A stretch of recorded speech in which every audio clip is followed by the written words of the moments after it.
Hello and welcome to Jake's On First, the podcast where we talk about baseball's problems, not Jake's problems. Maybe we'll talk about Jake's problems too. The problem is no one's listening. I'm your host, Jake Fussell. I'm joined by my problematic co-host, Jake Hipple. We just spent a large segment offline talking about A-Rod, J-Lo, Infinity Stones, Addison, his wife. Y'all missed it. Let's go.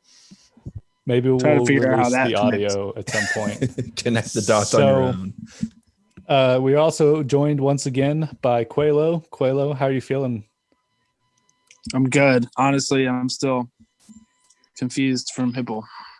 Aren't we all? So let's get to our next team. Our first runner-up, loser of the championship game, but winner in, I guess, some people's hearts, God Bloc Boi, owned by Casey Bell, general managed by James Paddock. Didn't have a very good regular season, 2-4, maybe a little unlucky. They lost by an average of 15 points per matchup. But seeing as how hot they got in the playoffs, maybe they can turn it around this season. Hippo, who you got for their keepers? Yohan Moncada, JT Realmuto, Luke Voigt, Paul Goldschmidt, Nick Castellanos, Ian Anderson, Tyler Glasnow, Brandon Lau, Lucas Giolito, Sisto Sanchez, Jeff McNeil, and Max Kepler, keeping all 12. You know, I really wanted to interrupt you right after you said Nick Castellanos to be like, oh, and there's a drive. I said, oh. Castellanos drives on the left. Yeah, I really thought about, and so he also has the first best German. We mentioned the second best German in the majors last episode, but he has Max Kepler, the first best German in the MLB. Yep. Coelho, what does he need in this draft? Honestly, if he keeps trading for my people on my team, he's probably going to be good. This seems like this is a common theme. If you make trades with me, things are going to go well for you. He's a lot of draft picks. Yeah, I mean, I will say if I really wanted the nitpick, actually, no, I was going to say outfield, but he's got McNeil on the bench there. Shortstops. Yeah. Wow. I think this team he just needs that shortstop. Pitching solid, man. I mean, it's really good pitching. He did maybe a lot with 12 keepers. It feels like he has a very complete team of 12 right here. Well, you know what he does not have? I finally figured out what he doesn't have. He doesn't have a first-round pick. Julius close. That's tough. Let me ask you this, and this ties in perfectly to this team. If you were starting a team from scratch in a non-redraft league, it's just a non-keeper league, so just a regular redraft league, and you have the choice. You can forego your first and second pick to have a very balanced, deep roster. Would you do it? No. Would you rather have Mike Trout and Shane Bieber, whoever the heck it is, Mike Trout and Cody Bellinger, whatever it is, or would you rather know that you have every position filled with a good player, and you don't have like that one spot, and you're like, oh, cool, we have David Fletcher at second base. He's going to have some good batting average for us.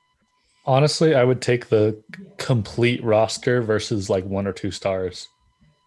I take the then stars. You need to build your team the way Poro builds his teams. Yeah, I mean, it really... Because you have the exact opposite. You have two of the best players ever. Yeah, I do. Maybe if that's how you feel, you should make some. And he's got Cole, so 3. Well, I mean, yeah, that's why I feel like I have a pretty balanced team. But you just have to go listen to the profile and projection on my team if you want to hear our thoughts on that. But I think just looking at his roster, he's got higher end guys, but to your point, he's got guys that very well could be a first round pick in like the 2022 season. Maybe. Like, you don't think Giolito, if he comes out and does the same thing this year that he did last year, that he's considered a first round pick? Last 2 years. Yeah. I got like 300. Or you. What? Or like, even if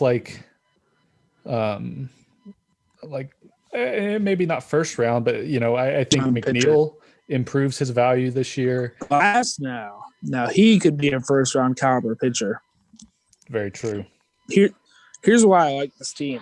For every player that you could go, oh man, he won't do as well this year. as he did in the shortened season. You could pick another player where you could say the opposite, like Brandon Lau. Someone could reasonably say, oh, he's not going to do that again. But then you could turn around and say the same about Mankata, which would be a good thing. You could say, oh, Luke Voigt's not going to do what he did last year again. That makes sense. But then you could say, yeah, Max Kepler is not going to hit 228 again. So I have a fantasy strategy question, scoring/strategy question. Hipple, do we get extra points for a quality start? Yeah. What's the qualifications for that? It's still the 6 innings, 3 or less earned runs or runs. I don't remember if it's earned or not. So 6 innings. Does that affect our view of Rays pitchers in this league? No, it's only 2 points. When we're scoring 500, that's not enough to be something to worry about. No, yeah. Okay, I was just wondering. I didn't know how many points it was, but I'm thinking like, okay, like how deep into the games are Rays pitchers going to go to get that quality start? If that's going to be a point factor. You get points for strikeouts and innings and things like that. That still affects your view of Rays pitchers. If they go 4 innings, that's still bad. Yeah. Regardless of the quality start, 2-point bonus you get. Okay, that makes sense. If that makes sense, yeah. Yeah. Okay, so really, really solid team here. Hipple, you got any last thoughts? I like his pitching, and it's got good potential too. Because you got the Giolito, I believe in, will continue to be good. Glasnow, when he's healthy, is usually always good. And then you got Anderson and Sanchez, who have a bunch of potential to be very steady. Anderson is getting so many strikeouts and like swing and misses right now too. Yeah. But I think both like Anderson and Sanchez are in that same category of like huge upside, and even downside is probably just average. Their floors are pretty high. Yep. Yeah. So it's like you can't really lose with those two guys because even if they're not your aces, they're still like going to give you best good points. Example of why Ian Anderson has a low floor is his playoff performance last year. I don't remember what game it was. It was in the NLCS though. He was going like 4 innings, 100 pitches. Yeah, he was. I mean, in terms of like sharpness, he looked terrible, and he didn't allow any runs, and that's pretty rare for a rookie, right? To not have it and to be able to do as well as he did. So, I mean, that's the best way to describe what his floor is. That was against the toughest team to get quick at bats, and because the Dodgers always made teams work. Like that was a tough team to pitch against in a tough situation. Yeah. He's still riding it through. Yeah. I mean, biased Braves fan, super high on Ian Anderson, but I think that's a great fantasy keep to have, especially because I assume that's like still a rookie future star slot for him. Mm-hmm. He's still rookie eligible. Yeah. So like it's the same situation. Same thing I said about Arozarena, because it doesn't feel like it because, he got up to the bigs and he did it in the show. So it doesn't really feel like he's even a rookie anymore, but he's still really young and I look forward to seeing what he's going to do. All right. Well, anybody got anything else on this team? Honestly, it sounds like it's a boring team based on the way I'm talking about it, but there's like nothing to say. It's a good team, straight up. Yeah. It's a good team with a lot of draft picks as they actually traded veterans to Coelho and got a lot of draft picks from Coelho. So not only is this a good team and core, but he also is going to get a lot of high draft picks to make it just. Yeah, I definitely made a bold move. I traded a lot of draft picks to get Scherzer and Arenado, and I still gave up really good players. It's not like I gave up scrubs for those 2 guys and I was like, oh, but here's some picks. I gave him Sisto and Lau and Mankata and Ian Anderson.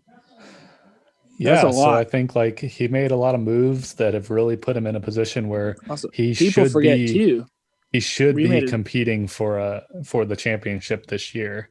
Yep, and we made a trade going into the year. I almost forgot for me to get Rizzo from him because he had like 12 veterans to keep, and Rizzo kind of fell off, sort of as that last guy.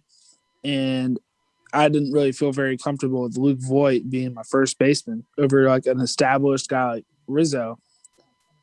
And then he just went and drafted Luke Voigt. So joke's on me on that one. So if you make trades with me, just it tends to go well. So keep that in mind this year, people. All right. Well, I hope everyone in the league is listening to that because that's some insider knowledge now. Our one listeners, we're going to find out who our one listener is when they start making deals with me. Yeah. Well, wait till you get that first trade proposal. And with that, we can wrap up this episode. Thank you guys for listening. If you actually did listen, and we'll see you guys next time on Jake's on First. Go to sleep.